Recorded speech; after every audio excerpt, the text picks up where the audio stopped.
দক্ষিণ চব্বিশ পরগনার বারুইপুর জেলের হাট ঘোলা মিতালি সংঘের উদ্যোগে শুরু হলো গ্রামীণ কৃষি ও শিল্প মেলা। জনসাধারণের জন্য রাজ্য সরকার ও কেন্দ্রীয় সরকারের পক্ষ থেকে বেশ কিছু পরিষেবামূলক স্টল দেওয়া হয়েছে। সাধারণ ঘরোয়া পদ্ধতিতে জৈব সার কিভাবে প্রস্তুত করতে হয় তা নিয়ে একটি কর্মশালার আয়োজন করা হয়। রাজ্য সরকারের পক্ষ থেকে কৃষি বিভাগের আধিকারিকরা উপস্থিত ছিলেন এই মেলায়। কেন্দ্র রামকৃষ্ণ মিশন, বিবেকানন্দ শিক্ষা ও গবেষণা প্রতিষ্ঠান, আমাদের এই জেলার কৃষি বিজ্ঞান কেন্দ্র, যেটা আমাদের কৃষকদের বিভিন্ন বিষয়ে, তাদের চাষবাসের বিভিন্ন বিষয় যেমন হচ্ছে প্রশিক্ষণ, বিভিন্ন গবেষণামূলক কাজকর্ম করে থাকে।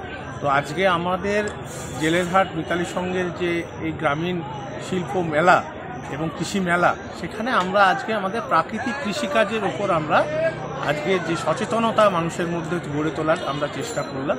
কারণ বর্তমান কৃষিতে যেভাবে রাসায়নিক সার এবং বিষের ব্যবহার বাড়ছে, সেই রাসায়নিক কৃষি বিষের ব্যবহার এবং রাসায়নিক সারের ব্যবহারের এক অন্যতম দিক হচ্ছে যে পরিবেশের তার কুপ্রভাব। সেই কুপ্রভাবকে কমাতে আমাদের এই প্রাকৃতিকভাবে বিভিন্ন সার বিষ তৈরি করার উপরে আজকে তাদেরকে সচেতনতা। এবং উল্লেখ্য, এবার 22 বছরে পা দিল এই মেলা। জেলের হাট ঘোলা মিতালি সংঘের কৃষি মেলায় দূর দূরান্ত থেকে চাষি থেকে সাধারণ মানুষ ভিড় জমায় প্রতি বছর। এই বছরও ধরা পড়ল একই ছবি। দক্ষিণ চব্বিশ পরগনা থেকে বাবলু প্রামাণিক, ওঙ্কার বাংলা।